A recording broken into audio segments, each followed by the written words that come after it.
tayo na tayo lahat.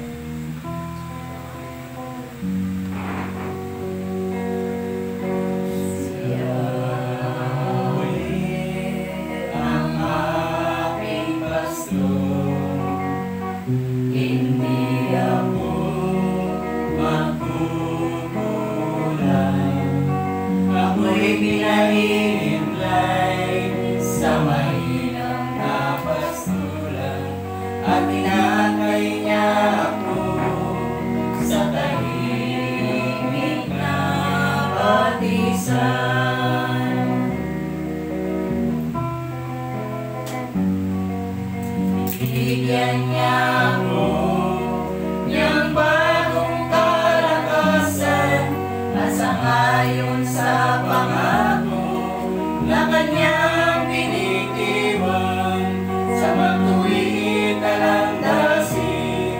Doon ako'y naakay. Kahit na ang daamin tumataas sa karinlan, hindi ako matatakot pagkat ika'y kagapay. Ang tugod mo at pamalo, ang gabay ko asang galang.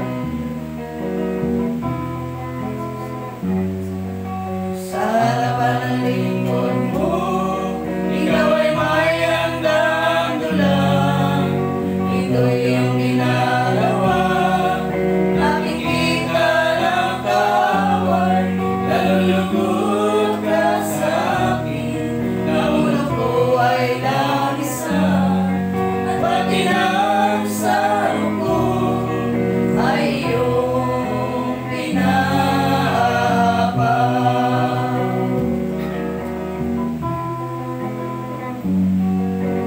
Tunay na pag-ibig mo at ang iyong kabutihan, sasakit at taglayin habang ako'y nabubuhay. Doon ako sa templo mo, lalagi at mananahan. Kahit na ang dahil tumatag sa karinlan, hindi ako matatakot pagkat ika'y kagapay. Ang tungkol mo at pangalo, ang gabay ko asang galang. Kahit na ang dahil ay nawalaang sa karinlan, hindi ako matatakot pagkat ika'y kagapay. Ang tungkol mo at pangalo, ang gabay ko asang galang. Ang gabay ko asang galang.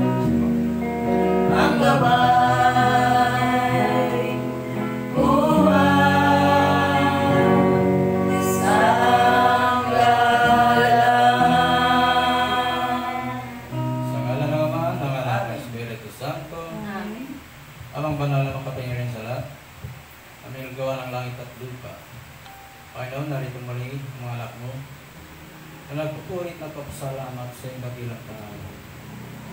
Panginoon, maraming salamat, Panginoon, at itinayo muli kami rito sa kalagitnaan kung saan, Panginoon, purit ka at sambahin. Lord God, maraming salamat.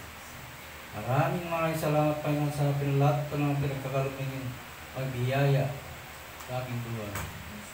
At higit sa lahat ang aming buhay na hiram sa iyo, Panginoon. Lord God, maraming salamat na ikaw ay aming Panginoon. Nasa iyo lahat, Panginoon, ang pagpapala. Pero ito'y pinagkaroon mo sa aming Panginoon, sa mga anak mo. Lord God, maraming salamat. Sa gabay at patnubay ninyo sa amin sa araw-araw, Panginoon, na pagpunta namin dito sa iyong templo, na inililigtas mo kami sa makasakitan na yung Panginoon, na COVID-19.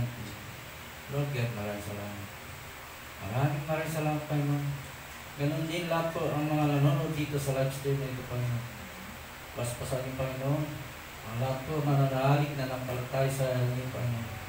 Ganon din ang mga gumagawa dito sa templo mo, Panginoon, lahat po ng mga disciple, coordinator. Lord God, pagpalay mo po sila, Panginoon. Bless mo po sila, Panginoon, ang lahat po na ginagamit mo dito sa templo mo na ito, Panginoon. Mula gospel hanggang sa pagdamit, Panginoon. Lord God, pagkalungan po sila ng katalinuhan. Upang ang lahat po ng mga namutaw sa kanilang labi ay katotohanan lamang, Panginoon. Hindi, Panginoon. Pinapanalangin din namin, Panginoon, ang aming spiritual director na si Reverend Father Melvin Castro sa Tarlac, Panginoon, upang kanyang gawin doon, Panginoon, ay mapagpagtagumpay niya, Panginoon. Pagkalungan ko siya, Panginoon, lang kalakasan ng kanyang katawan at isipan. Upang ang lahat po niyang kanyang gawain doon ay mapagtagumpay niya, Panginoon. Maraming salamat, Panginoon. At batid mo rin, Panginoon, na kami nagkukulang, nagkakasala sa isip, sa salita at sa gawa, Panginoon, sa araw-araw, Panginoon. Minuto nagkakasala kami, Panginoon. Kami sa iyo, nakapatawaran, Panginoon. Patawad po, Panginoon, patawad sa lahat po ng mga pagkakasala sa araw-araw, Panginoon. Kaya lahat na ito, Ama, sa magdalain namin kasama ng ilang si Jesus na walang kaliwanagan. Glory to God, glory to Holy Spirit. Hallelujah, hallelujah. At sa oras dito, Panginoon, muli ka namin pupaliw sa pamagitan ng aming pag-awit. I will serve you.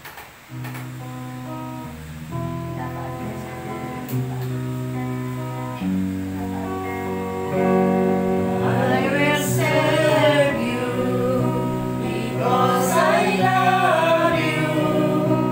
You are giving life to me. I was nothing until you found me.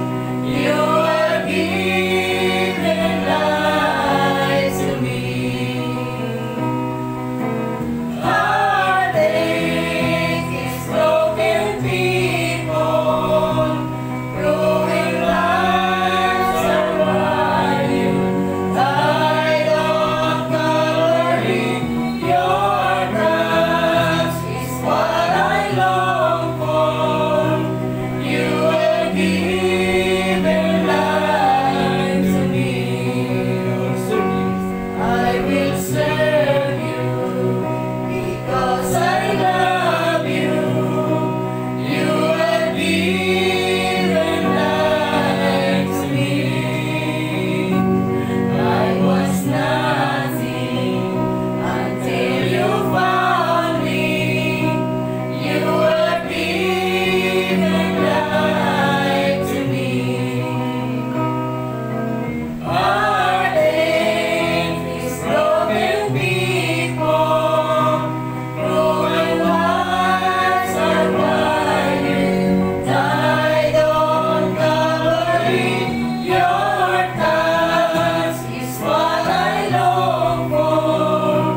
You are giving life to me. You have given life to me. You are giving life to me.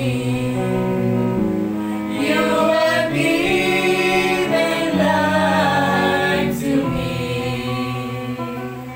Wala isama sa anak sa Espiritu Santo. Kaparanan sa una-una, ngayon magpakailanman, magpasa walang hanggan.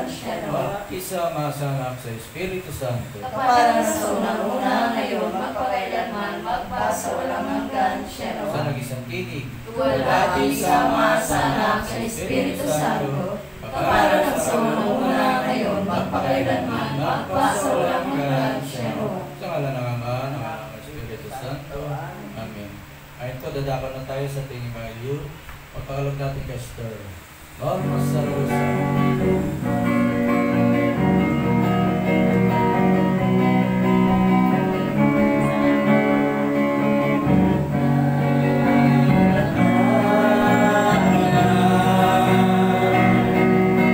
O Diyos na manginala, mula noon hanggang ngayon.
kapayapaan at pag-ibig ng ating Panginoon naway sumaatin lahat. Amen. Ang mabuting balita ayon kay San Juan. Papuri sa iyo, Panginoon.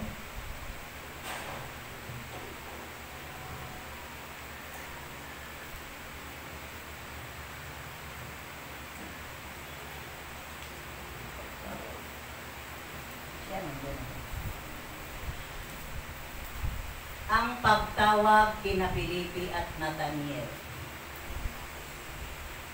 Nang malapit na si Nathaniel ay sinabi ni Jesus, "Masdan ninyo ang isang tunay na Israelita, siya'y hindi mangdaraya."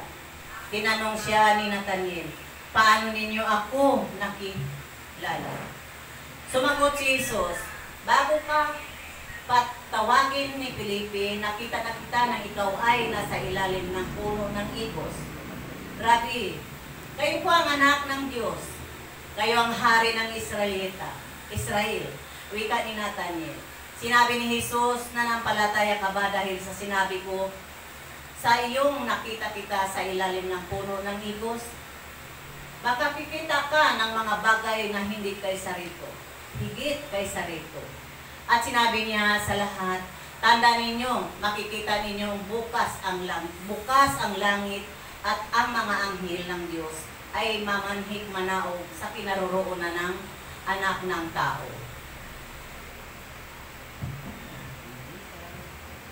Mga kapatid, ito po ang mabuting balita ng ating Panginoon. Pinupuri ko rin ang aming Panginoon.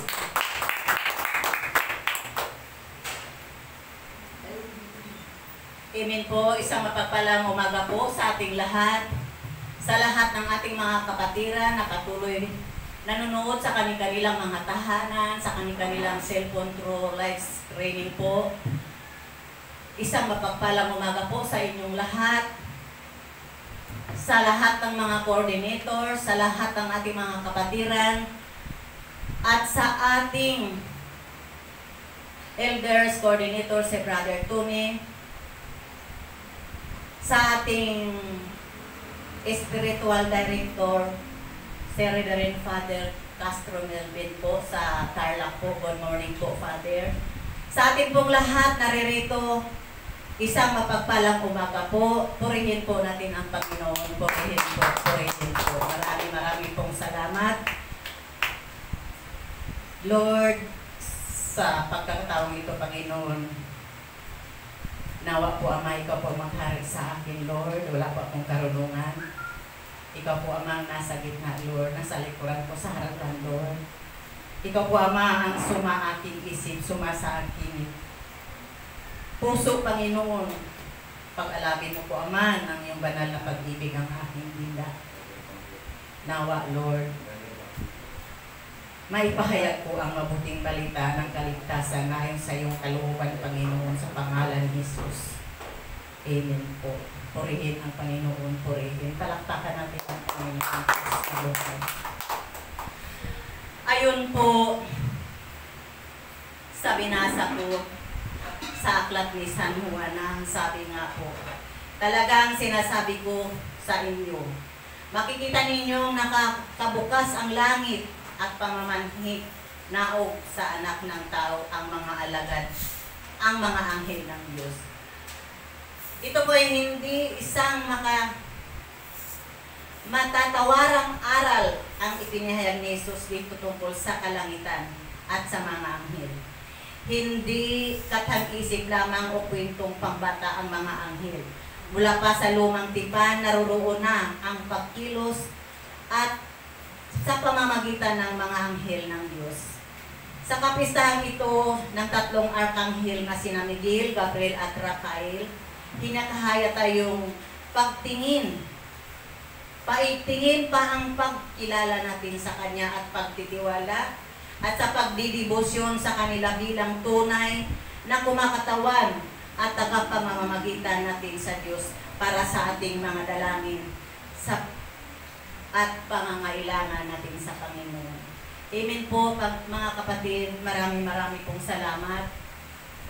Sapagkat tayo naririto bilang lingkod ng Diyos sa tagal na po ng panahon. Ang kailangan lang po ng ating Panginoon na sa ating pagsusubaybay, sa ating pakikinig ng mga salitang buhay. Ang nais ng Panginoong Hesus ay ito po'y tumalima sa ating puso't isipan. Bawat po isa sa atin po. Amen po.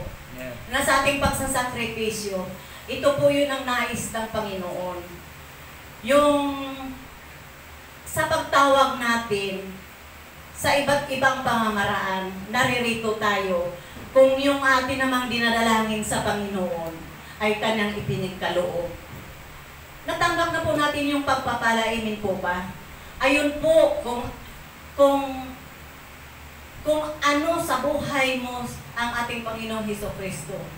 Malamang kung hindi pa natanggap yung mga hinihingi mo sa ating Panginoong Hesukristo, malamang po, maaaring tayo rin po ay marami pa po tayong pagkukulang, amen po.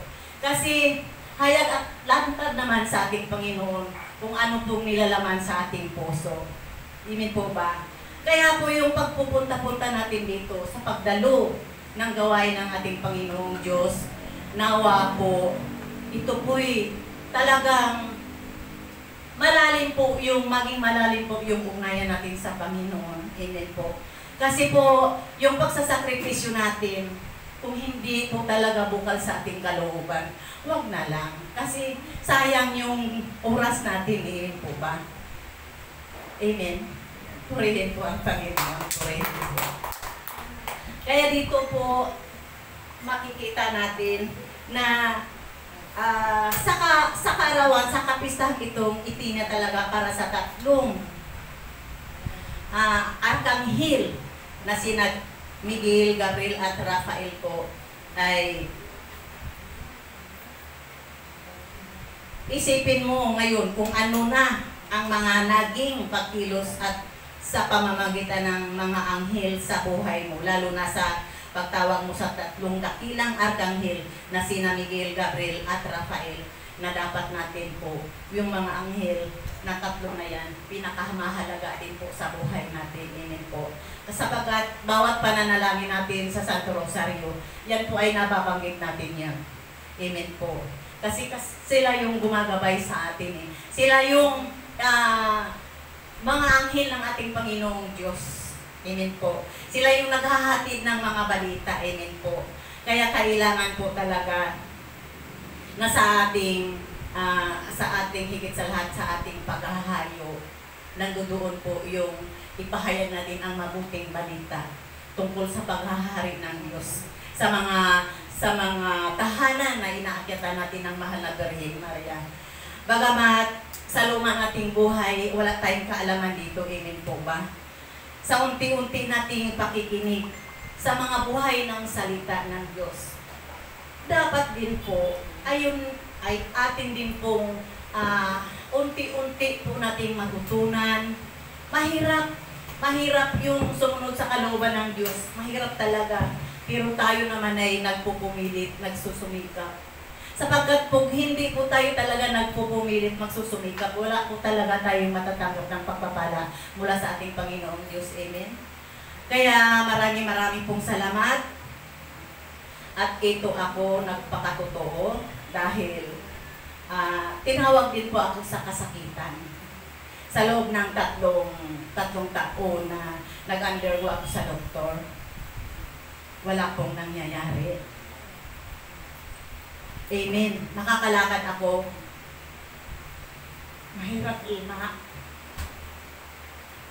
Excuse me po.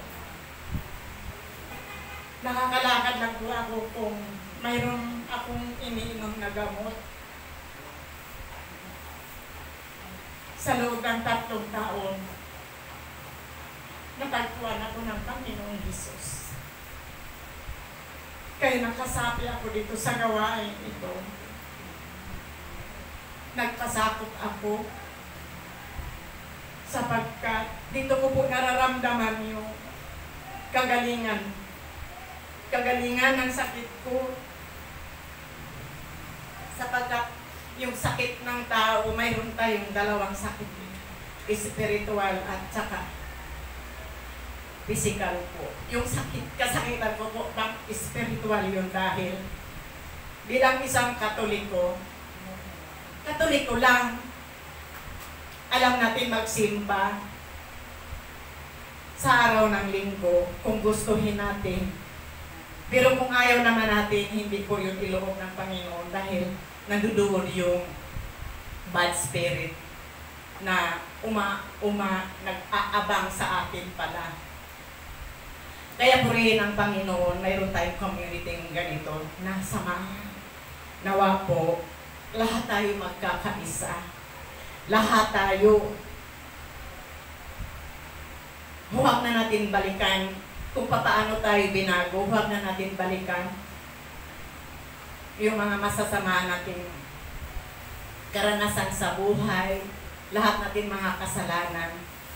Huwag na po natin balikan. Bagkus, i-focus na po natin yung ating puso't isipan sa Panginoon. Kung paano po tayo pinagaling, kung paano po tayo pinagpapala, kung paano po inayos ng Panginoon ang buhay natin. Sapagkat magulo buhay natin, sa luma natin buhay. Kaya naririto ako bilang isang pasasalamat sa kagalingan ko.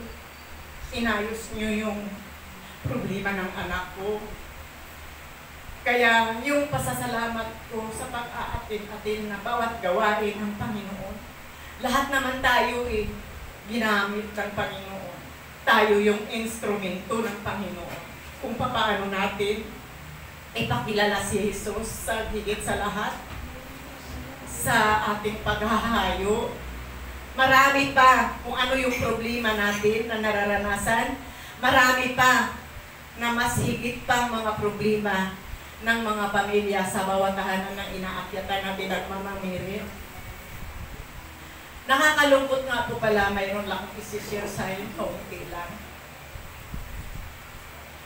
Bilang isang person sa lugar namin, sa tower po, last lang wala pa isang buwan kasi ibababa namin yung Mama Mary. Sa tagal na natin naghahayo ng Mama Mary, doon ko lang po talaga na-encounter na tinanong ko siya na gusto mo bang tanggapin ng Birhen Maria sa linggo? Alam po ang sagot niya sa akin, ay hindi namin yan nanay tinatanggap sa bahay namin. Hindi ko ba nakakalungkot? Sa loob ng ilang taon, tumatayo talaga ang balahibo ko. Bakit gano'n? Iniisip ko na lang, ano kayang relihiyon tong nakausap ko? Pero alam ko naman na Katoliko sila. Sabi ko, bakit gano'n na lang ang sagot niya sa akin? Alam niyo po mga brothers and sisters, siguro po nagkataon lamang siguro yung sapagkat hindi ko ba ang Diyos, pag magbigay sa atin ng himala, kasakitan man niya, problema at pagsubok sa buhay. Di ba po, pag nanalangin tayo, ang dami naman na pinagaling dito sa gawain ito sa pamamagitan ng sama-sama nating pananalangin sa Panginoon. Imin po ba, di ba, gumagaling naman sila? Naayos naman ang mga pamilya nila sa lumang buhay na magugulo. Pero hindi po talaga, tumakayo talaga yung balahibo ko, yung sagot niya sa amin. Pwede ko masasabi. Siguro naman nakakataon lang yun sapagkat alam mo, wala pa isang buwan yun. Namatay na po yung asawa. Kaya, sabi ko nga, siguro po nagkakataon lang yun. Kasi nga, ang sabi nakapag-injection na raw yun. Tapos, hindi maiwasan yung alak, inin po. Tapos may lagnat din daw. Abutan ng ulan. Ayun po. Sawi lang po siya. Kaya, siguro, sabi ko, hanggang doon na lang yung buhay niya. Pero hindi dapat itanggihan mo yung Birhen Maria. Hindi dapat talaga. Kasi, ang isip ko talaga sa tagal ng naghahayo, yun pa lang talaga yung kapitbahay namin na tumang. Sana sinabi man lang na hindi pwede dahil nagugulo yung mga bata, gano'n. Pero yung sabi na hindi nila tanggap yung mga miri sa tahanan nila, napakasakit po. Kaya sabi ko, pinangalagaan natin ang mahal na Birheng Maria. Pinahalaga natin sa buhay natin bilang isang Katoliko. Tapos sasabihin na hindi nila natatanggap. Amen po. Kaya, yun, wala na akong salita. Kundi sinabi ko na lang sa sarili ko in Jesus' name. Amen. Kaya,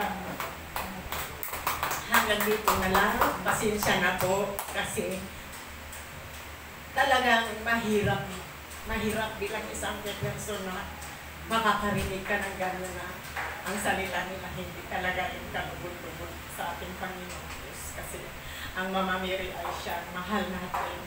Ang Mama Mary ay siyang ina ng simbahan. Ang Mama Mary ay pinapalaganap natin sa pamamagitan ng poon.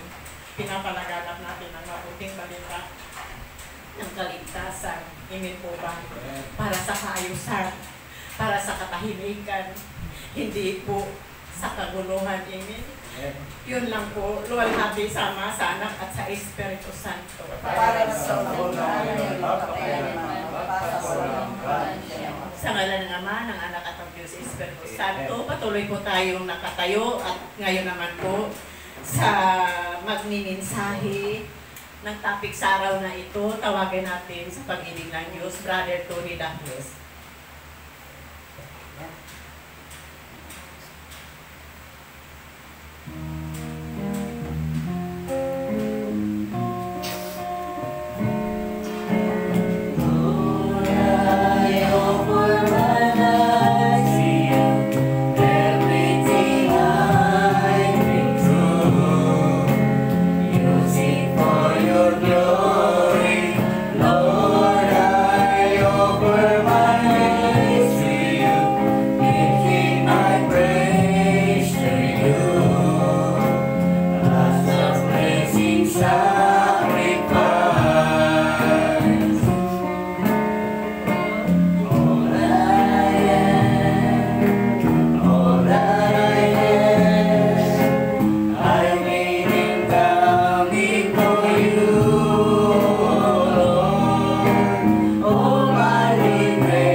Lalo na pa sa panahon ito ng pandemya, narayan ka upang kami pangalagaan ang bawat isa na iyong tinawag. Bending Ama, sa oras na ito, humihingi po kami ng iyong banal na Espiritu, laguban nawa ang bawat isa sa amin, upang sila ang manguna sa pagsasalita at pagpapaya ng mga salita ng Diyos na buhay para sa kaligtasan ng bawat nakikinig at nanonood sa kanilang mga tahanan sa oras na ito. Puspasinawan niyo sila ng kapayapaan at pagkakaisa, lalo na po yung mga loyal viewers ng ating pong programa ng SGMI God Saving Mission Online. Patagin po niyo sila at pagkaroon po niyo sila ng himala ang kagalingan. Ano man pong mga nakaramdaman ang kanilang nararamdaman sa ngayon. Ang lahat ng ito, Ama, hiningi po namin sa ngalan po ng iyong anak, ni Kristo, ang aming Panginoon. Amen. Glory be to the Father, to the Son, and to the Holy Spirit. As it was in the beginning, is now, and ever shall be, world without end. Amen. Glory be to the Father, to the Son, to the Holy Spirit. As it was in the beginning, is now, and ever shall be, world without end. Amen. All together in strong, powerful voice. Glory be to the Father, to the Son, to the Holy Spirit. As it was in the beginning, is now, and ever shall be, world without end. Amen. In the name of the Father, the Son, and Holy Spirit. Amen. Una, isang mapagpalang umaga po muna sa ating spiritual director, Reverend Father Melvin P. Castro, ng Mater Dolorosa Parish sa Capas, Tarlac. Kumusta po kayo dyan, Father? At gayon din po sa ating mga loyal viewers, Sister Helen San Andres ng Canada, Sister Ligaya Gallardo ng Aklan, Sister Ninita Piscalan ng Tubigaraw Chapter, na imbag-bigat yung amin, Sister Ninita, Engineer Jaime Abasolo ng Alin, Northern Samar, Brother Peter Arais, Abiligan City sa Mindanao. Mayong buntag bro. Maupay nga aga, Sister Maria Amli ng Tacloban City. Gayon din po sa ating mga chapter sa Cavite, Sister Lina sa San Mateo, Sister Corazon Asilador, at Sister Bibi D. Guzman.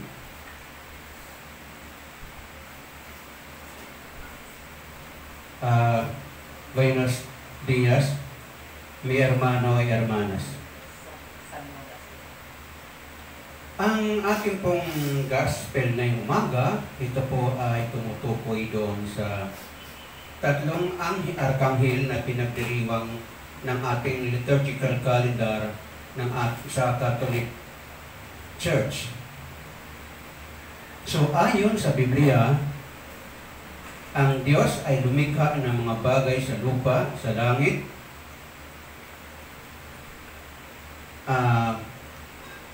nilikha niya ang mga halaman, mga hayop, at mga walang buhay tulad ng tubig, bato, at hangin. Yan ay nilikha ng ating Panginoon. Higit sa lahat, nilikha niya ng Panginoon ang tao na babae at lalaki. Bukod dito, lumikha din siya ng mga di pangkaraniwang nakikita ng ating mga mata, subalit tunay na may buhay at may pag-iral sa harap ng Diyos. Mahalaga sa hanay ng mga nilikha ng Diyos ang mga anghel. Sa lumang tipan pa lamang ay may mga anghel na ang mga anghel ay mga tagapagdala ng mensahe ng Diyos tungo sa tao. Sila ay espiritu na tagapangalaga na sa mga tao. Sila ay nilikha na nasa langit upang paglikuran at purihin ng Diyos sa kanyang kaluwalhatian sa lahat ng sandali. Minsan, pag tayo po ay nag-rosaryo, lalo na sa madaling araw, yung 3 o'clock a.m. na covenant, makakaramdam po kayo ng para kayong may kasamang nagdarasal. Yun po ay ang espiritu ni Mother Mary na bumababa siya at nakikipagdasal sa inyo, kasama doon ang dalawang anghel. Sapagkat ang mahal na ina ang tinagurian Queen of Angels. So So madarama ninyo ito, ilagay gilabutan kayo, makakaamoy kayo ng kung ano, o makakakita kayo ng kung anong bagay na magugulat kayo. Yun po ay tanda ng presensya ng mga anghel na bumababa sa atin sapagkat sinasabi kanina, tagapangalaga sa mga tao. Diba kung minsan mayroong mga sakuna, mayroon ng mga paunang mga pangitain na ating nakikita. Ang mga arkanghel ay mga anghel na may mas mahalagang mensahe na dala sa tao mula sa Diyos. Sa kalendaryo ng pagdiriwang ng liturgical natin, 3 arkanghel ang pinararangalan sa araw na ito. Sila ay mayroong mga titulong San Gabriel, San Miguel, at San Rafael. Ito pong 3 ito. Bagamat sinasabi na may 7 anghel na sa harapan ng Diyos, walang ibinigay na pangalan ng Biblia. Sa natitirang 3 lamang ang tinukoy dito, bagamat milyon-milyon ang mga anghel na nasa langit. Sila ang tinatawag natin na mga tunay na isinugo ng Diyos upang maghatid ng mensahe sa mga tao. Karaniwan, walang pangalan ng mga anghel na ito sa Biblia, pero sa Lumang Tipan, ibinigay sa atin ang pangalan ng 3 arkanghel sa ating kinikilala ngayon.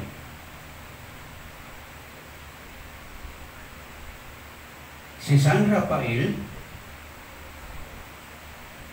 ay mababasa natin sa Aklat ng Tobit, chapter 12, verse 11 to 15 hanggang 18. Sabi dito, kailangan malaman na ninyo ang katotohanan. Wala akong inililihim sa inyo. Natatandaan ninyong sinabi ko na ang mga inililihim ng hari ay hindi dapat ihayag, ibunyag, ngunit ang mga nagagawa ng Diyos ay dapat ngang ipahayag.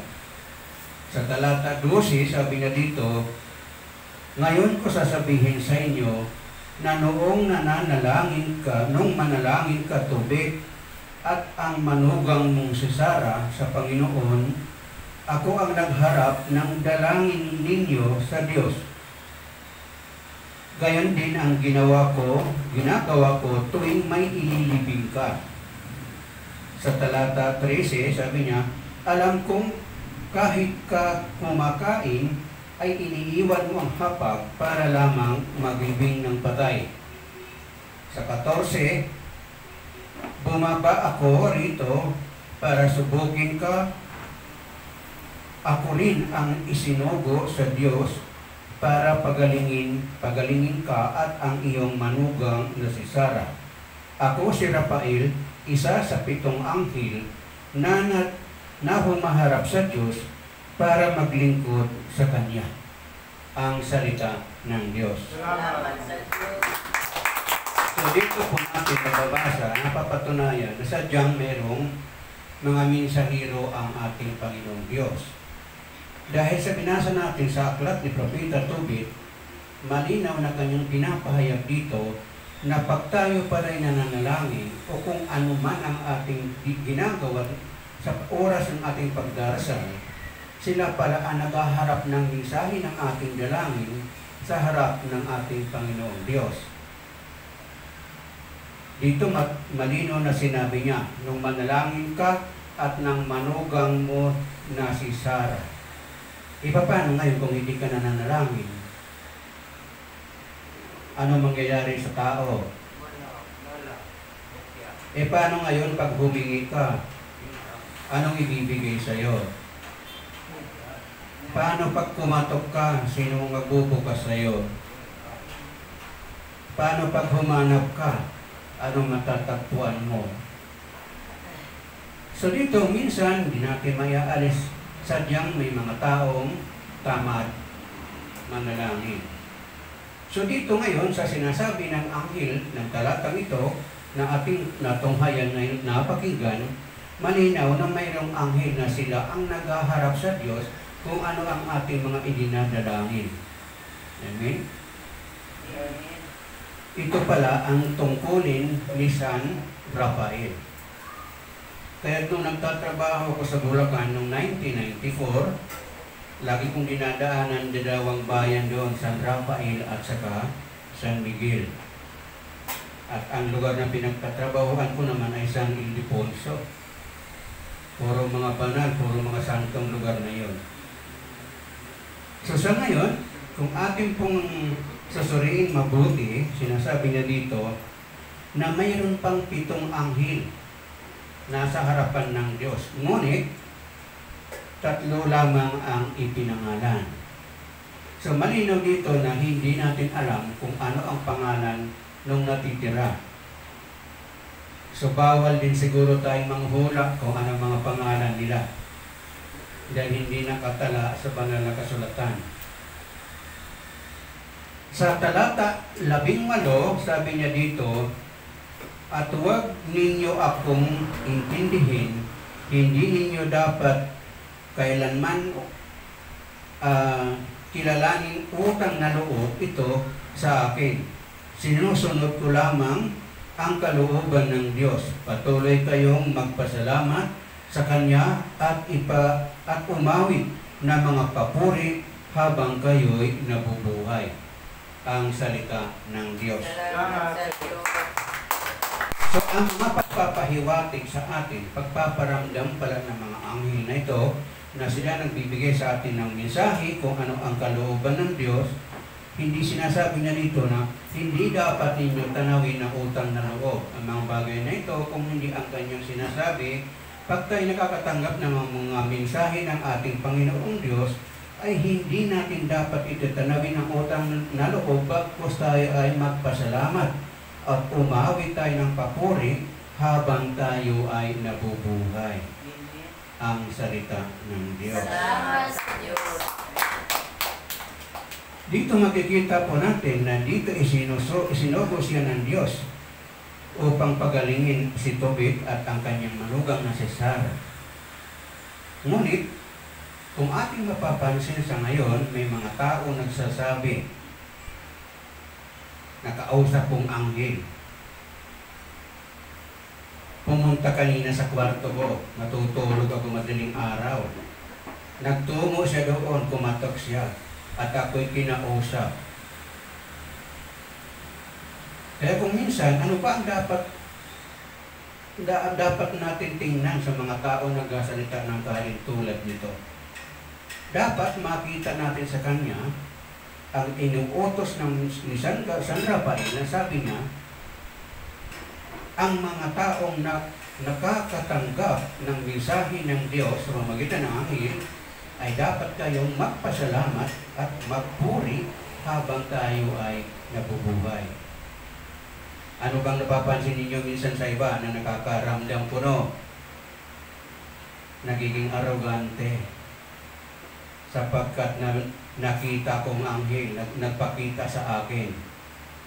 So, isa magtataka kayo, kaya nga sinasabi, ang mga tao nakakakita ng mga halintulad na bagay, dapat makita sa iyo ang kababaang loob na nagmula sa Diyos. Sapagkat kailanman ang Diyos ay hindi nagpataas at hindi siya nanlait.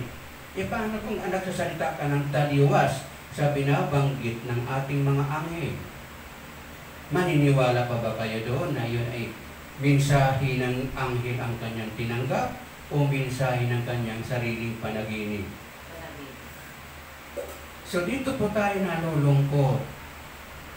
Bagamat si Tobit at si Sarah ay talagang siya ay nagpakita, nagparamdam, nagbigay ng mensahe ang anghel na sinasabi niya, pag nananalangin ka, inihaharap ko doon sa Diyos Ama ang iyong mga idinadasal upang ito ay tugunin at pakinggan.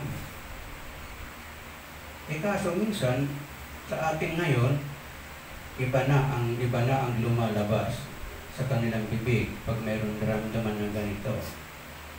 So magtataka tayo sa mga ganong mga tao dahil hindi dapat na ang sarili nila ang kanilang ipinapakilala, kundi iniuutos na marapat lamang tayo na magpuri, magpasalamat o umawit ng mga awitin para pagpaparangal sa Panginoong lumikha. Amen? So ang pangalan ni Rafael ay mayroon pala itong tinatawag na kahulugan. Sino nakaalam sa inyo? Sige nga, yung mga sinaunang nauna sa akin. Ano daw ang ibig sabihin ng Rafael? Taas ng kamay ng nakakaalam? San Diosdado yan eh. Tandaan po natin mga kapatid, ang pag sinabing Rafael, ang kahulugan nito ay nagpapagaling na Diyos. Yun po ang Rafael. Rafa.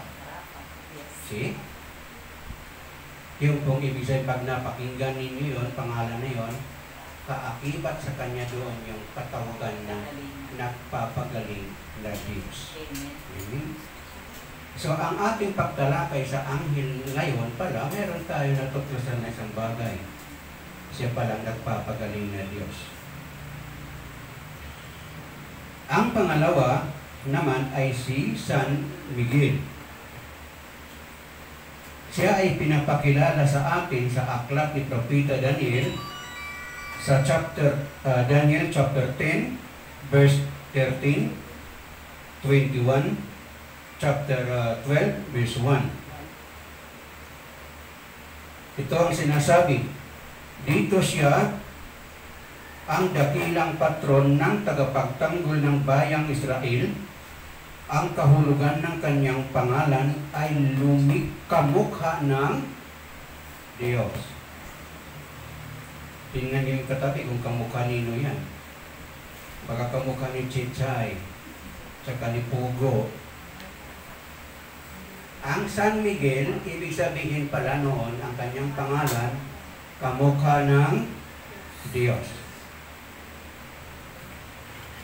So, basahin po natin muna ang talata 13. Sabi niya dito, ngunit, pinigilan ako ng pinuno ng kaharian ng Persia at sa loob ng 21 araw hanggang sa dumating si Miguel, isa sa mga pangunahing pinuno na sumaklulo sa akin sapagkat naiwan ako noong nag-iisa kasama ng mga hari ng Persia. Sa talata 21, sabi niya dito, naparito ako upang ipaliwanag sa iyo ang mga aklat ng katotohanan sa pagkikipaglaban ko, wala akong makatulong kung hindi si Miguel na iyong pinuno. Ang salita ng Diyos. Salamat sa Diyos. So ito pala si Miguel, ito pala siyang nakikipagtunggali sa mga kalaban natin. Pag tinawag natin ito, kung meron kang kaaway, siya pala ang sumasaklulo sa atin. Maliwanag na sinasabi na dito na sa panahon na yon, mayroon mga pinuno ng Persia. Ito yung isang hari doon na meron siyang nakitang pangitain. Ngayon, walang makapagpaliwanag sa kanya kung ano yung mga pangitain na yon. So, ang tinawag niya ay si Propeta Daniel. So, nung ipinaliwanag ni Propeta Daniel, hindi niya matanggap na yun ang ibig sabihin. So, dito sa talata 21, sinasabi na dito, naparito ako upang ipaliwanag sa iyo ang nasa aklat ng katotohanan. Nasa pagkikipaglaban ko, wala akong makatulong kung hindi si Miguel. Ibig sabihin, pag mayroon tayong kaaway, mayroon tayong problema, pwede pala natin ito siyang tawagin sapagkat siya pala ay tutulong sa pagtatanggol sa ating sarili. Iba paano kung ang tinawag ni San Miguel na nasa 4 kanto? Hindi tayo may pagtatanggol noon. May espada daw. Kaya pala yun, siguro nanggapin niya. So, medyo mag-iingat tayo kung sino San Miguel yung tinatawag mo. Baka naman yung San Miguel na bumubula. Dude? So itong dalawang ito, tatandaan natin, ang kanina San Rafael, sinasabi siya ay nagpapagaling ng Diyos. Si San Miguel naman, siya ay pinansagan na kamukha ng Diyos. Okay, hindi kamukha ng 4 kanto. Baka magkamali kayo ng bagit, baka mamaya mabasag yun, lagot kayo.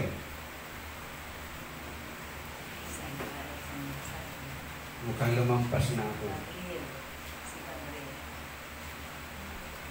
Sa talata chapter 12 verse 1,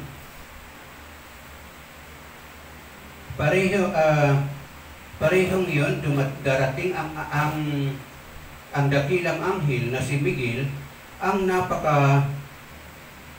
makapangyarihang pinuno at tagapagtanggol ng bansang Israel. At magkakaroon ng matinding kahirapang hindi pa nangyayari kailanman. Ngunit maliligtas ang mga kababayan mong ang pangalan ay nakasulat sa aklat ng Diyos. Ang salita ng Diyos. Paano meron, anong inyong napansin doon? So binasa natin.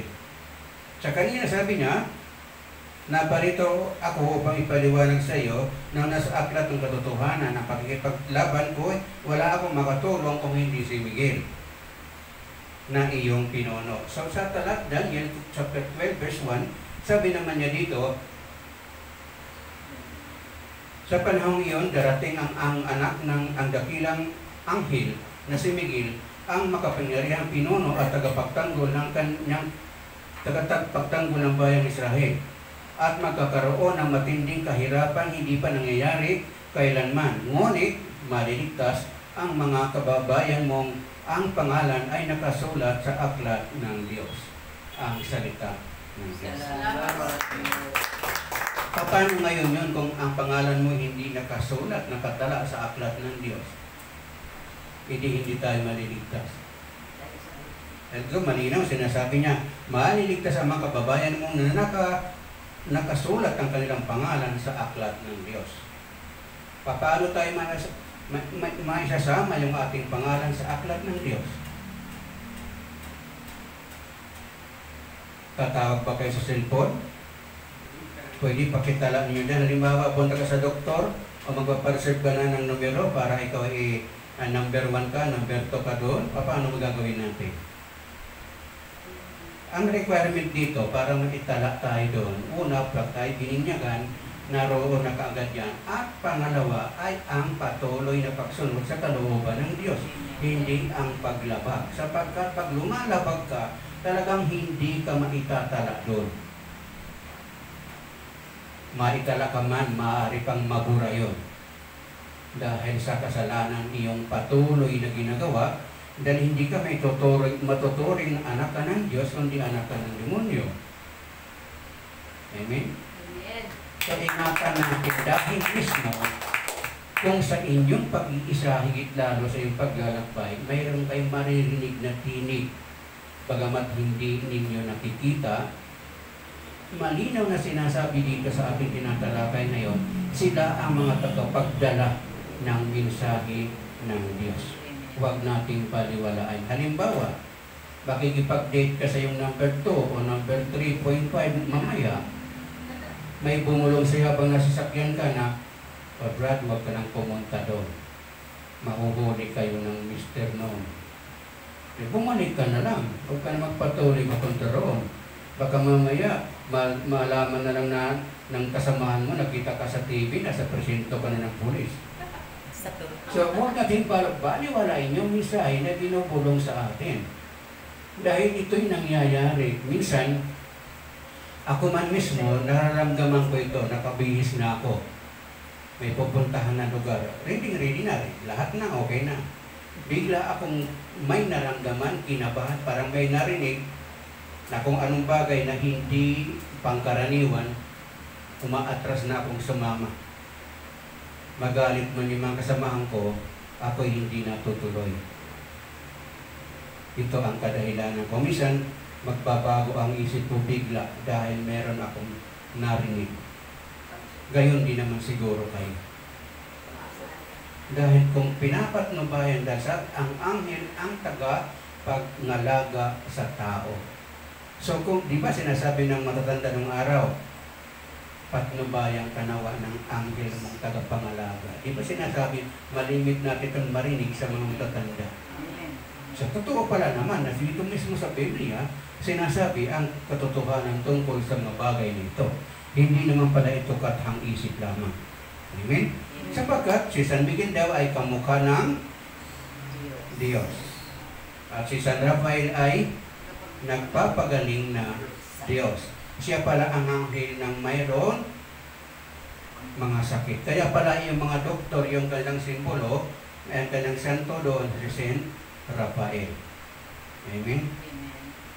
E paano kung tismoso? Sino kayang santo noon? Santa Miriam. Si Miriam. So dito po sa pangatlo na si San Gabriel. San Gabriel na ba tayo? Gabriel na. Gabriel. Sa pangatlong arkanghel na ating po tatalakayin, ito naman po siya ay mensahero ng Diyos na nakilala natin sa aklat ng ni Propeta Daniel pa rin. Chapter 8, verse 16, chapter 9, verse 21, o maging sa Lucas chapter 9, chapter 1, verse 19. Sa Daniel 8:16, ang sabi niya rito, at mula sa pampang ng ilog ulay ay narinig ko ang isang tinig ng tao na nagsasabi, Gabriel, ipaliwanag mo sa taong ito ang pangitain, ang salita ng Diyos. So ito yung ipinatawag ng hari sa Propeta Daniel tungkol sa pangitain na hindi niya maunawaan. At walang makapagpaliwanag doon sa mga matatandang mga pinuno sa kanilang lugar. Ito ay sa Persia at saka sa Greece, sa Greece yan. Dahil dito, nung sinabi ito ni Daniel, ang kanyang ang pangitain na sinabi ng hari, ay ang hari ay nabagabag, hindi siya makapaniwala na ganun na ang ibig sabihin ng kanyang mga nakita. So dito sinasabi niya dito na ang dalawang sungay ng barakong tupa na nakita mo ang mga hari sa Media at Persia. So mayroon itong pinabalak, mayroon ng plano itong mga pari ito laban sa kanya. Ay kanya nang sinabi, pinahayag. Ang barakong kambing at ang hari ng Greece at ang malaking sungay sa mga pagpagitan ng kanyang mata, ang unang hari na mayroong binabalak. So dito nababagabag yung hari na yon sapagkat hindi niya maunawaan. Kasi dahil ang nakita niya ay dalawang barakong tupa at mayroon pa siyang nakitang barakong kambing. Ano bang ibig sabihin noon? Ano ang mensahe? So ang kambing may sungay, ang barako wala. So ibig sabihin, itong kambing ito mas mapanganib. Dahil ang kambing sinasabi, ilalagay sa kaliwa at ang tupa ilalagay sa kanan. Okay, sa chapter 9, verse 21, sabi dito, ang anghel na si Gabriel na nakita ko sa aking unang pangitain ay mabilis na lumipat palapit sa akin sa oras ng paghahandog sa gabi. Ang salita ng Diyos. Salamat sa Diyos. So ibig sabihin pala, ito si San Gabriel, pag ikaw ay mag-aalay, ikaw maghahandog, sila pala yung lumalapit sa iyo upang ikay tulungan sa paghahandog. Kaya pala, pag ikaw mayroon mismong ginagawa sa pag-aalay, makakaramdam ka ng pangingilabot. Amen? Sapagkat ito pala sila ay lumalapit at sila ay tumutulong sa iyo. So kung mapapansin po natin, ang tatlong anghel na ito ay mababanggit sa mga lumang tipan. Bukod tangilang itong isang arkanghel na ito ang binabanggit sa bagong tipan sa Lucas at saka sa aklat ni Judas. So dalawa lang po sa dalawang tipan, sa bagong tipan, dalawa lamang aklat ang mababasa po natin ang tungkol sa mga bagay na ito.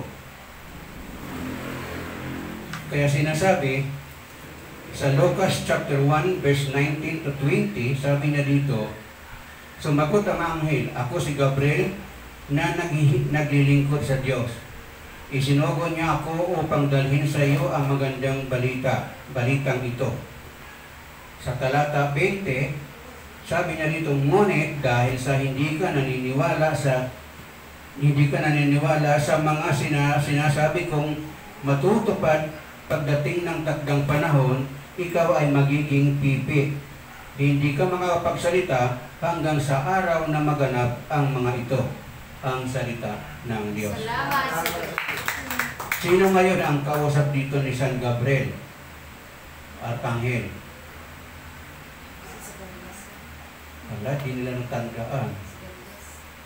Sa puntong ito, sa bagong tipan, sa New Testament, so sa aklat ni San Lucas chapter 1 verse 19 to 20, ang kausap dito ni San Gabriel ay walang iba kung hindi si Zacarias. Sapagkat si Zacarias hindi siya naniniwala na ang kanyang asawa na si Elizabeth sapagkat 69 years old na magdadalawang tao at magisilang ng isang batang lalaki. Kaya ayaw niyang maniwala. So nung siya ay hindi naniniwala, pinuntahan siya ni San Gabriel at sinabihan siyang, ako ang anghel na naglilingkod sa Diyos, sinugo niya ako para dalhin sa iyo ang magandang balitang ito, ngunit dahil hindi ka naniniwala, ikaw ay magiging pipi. Makakapagsalita ka na lamang kung mangyari na ang mga bagay na ito. Kahit kung ikaw pala ay hindi na naniniwala na mayroon mensahe ang mga anghel, mayroon din palang katapat ito. So ano kailan nakapagsalita si Zacarias?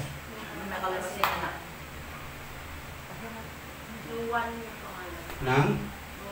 Tinanong ko kung ano pangalan ng anak. Okay, doon lang siya nakapagsalita nung bibinyagan na si Juan kung ano ang ipapangalan. Dahil ang gusto ng iba, ipangalan sa tatay mo niya mismo o kung ano pa man mga pangalan. Sa kasi siya nakapagsalita na ang ipapangalan sa bata ay Juan. So mapapansin po natin yan, noong panahon na yon, babalikan natin yung lumang tipan at ang bagong tipan. Bakit ang mga pangalan nila noong araw na yon, Abraham, Moises, Isaac, Jacob? Bakit sa bagong tipan, Jesucristo, Juan Bautista, Judas Iscariote? Bakit nagkaroon ng apelyido? Diba? So, napapansin ninyo yun? So, dito ngayon, sa pagkakataon ito na ating binasa na talata sa New Testament, bukod pa dito sa pangyayari, yung doon sa Lucas chapter 1 verse 28, ang kausap naman doon ay si Mother Mary, tungkol sa kanyang magdadalang tao ka. So, sabi ni Maria, paano mangyayari sa akin ito? Ako'y isang dalaga. Ako'y walang asawa. So, sumagot si San Gabriel, lulukuban ka ng banal na espiritu at magdadala ka ng isang banal na sanggol na pangalan ng tatawaging Emmanuel. Bakit hindi naging pipi doon si Maria? Sapagkat sabi niya, paano mangyayari ito? Ay dalaga ako. Sapagkat siya ay sumagot ng mangyari nawa ang kalooban ng Diyos sa akin. Kung siya tumutol siguro, katulad sa Zacarias, baka siya naging pipi din. Kasi sa Zacarias talagang ayaw niya maniwala kasi kung kahit sa panahon natin ngayon, kung 69 o 70 ka na, imposible naman yata magdalang tao pa ang isang babae. Pagkapagtawanan ka ng kapitbahay mo, naku, pag nuknuk ka ng chismo sa mga kalapit mo, lalo kang pag-uusapan. Di ba? So, sino nga naman ang hindi mo masisisi si Zacarias na gano'n ang kanyang damdamin sapagkat Ano nga ba, niluloko mo ako, ang tanda-tanda namin pareha pagkatapos bububuntis yan. Baka pagkarga-karga ko yung anak ko sa labas, sabihin yan wow, ang pugi naman ng apo mo. Dahil sasagot mo, anong apo? Anak ko ito. Diba? Pero talagang ito mismo, malinaw na pagpapakita ng Diyos ng kapangyarihan, walang imposible as long na tayo ay naniniwala o nananalig sa kapangyarihan ng Diyos. Kung naniniwala ka sa iyong coordinator, paano yun? Pag hindi sinabi ng coordinator mo, huwag kang pumunta doon, hindi ka papunta, doon ka lang sa sulok, sa inyo. Paano yun? So, bagamat sinasabing may 7 anghel, 3 lamang ang ibinigay ang pangalan. Ngayon hindi ko malasagot yan dahil wala akong nabasa doon. Sa Biblia natin, bawal mag-imbento ng pangalan ng mga anghel. Hindi ka pwede mag-imbento niyan. Hindi pinakilala sa Biblia. Ipinagbabawal sa mga Katoliko ang paggamit ng mga pangalan ng anghel sa kathang-isip lamang kahit na laganap ang sa kamulatan ng mga tao ang iba't ibang pangalan ito. So ngayon, mapapansin mo, mayroong pangalan dyan na Rafael, may Gabriel, may Gabriel, may ginawang English, mayroon dyan ginawa ng yung Pilipino na ang pangalan ay dito sa Pilipinas ay ang kanyang pangalan ay Ani, ang apelyido ay Batumbakal. So ang ginawa niya, dahil Batumbakal, nung siya nagpunta ng Amerika, pinalitan niyang pangalan niya, ginawa na niyang Ani Stonesteel. Diba?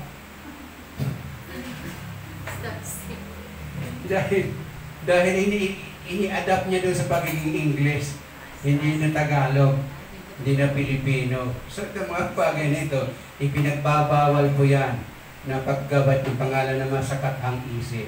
Baka tuwang-tuwa tayo dahil maganda pakinggan, abay ibawal pala naman talaga. Paano yun? O katulad ng kwento, nabibinyag isang pare doon sa simbahan. Sabi ng pare, anong pangalan ng bata? Sabi ng tatay at nanay, ang pangalan po niya ay Toyota. Sabi ng pare, anong Toyota? Sasakyan yun. Hindi po pwede yan.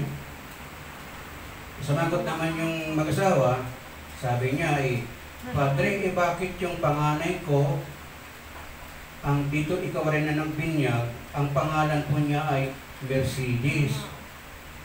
Tinanggap naman ninyo. Oo. Tapos yung pangalawa ko, ang pangalan niya ay Mustang. Bininyagan naman ninyo. Bakit ang pangatlo, Toyota, ayaw ninyo? Nasabi ng pare, sige, mapilit ka din lang. Anong ibabasbas ko dyan? Crudo o gasolina? Mamili kayo.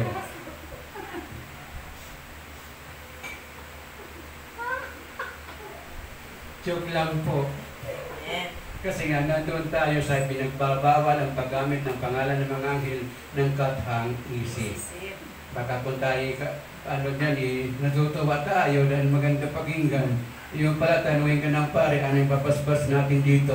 Crudo ba o gasolina? Binagulat ka ngayon. Amen? Gas na lang.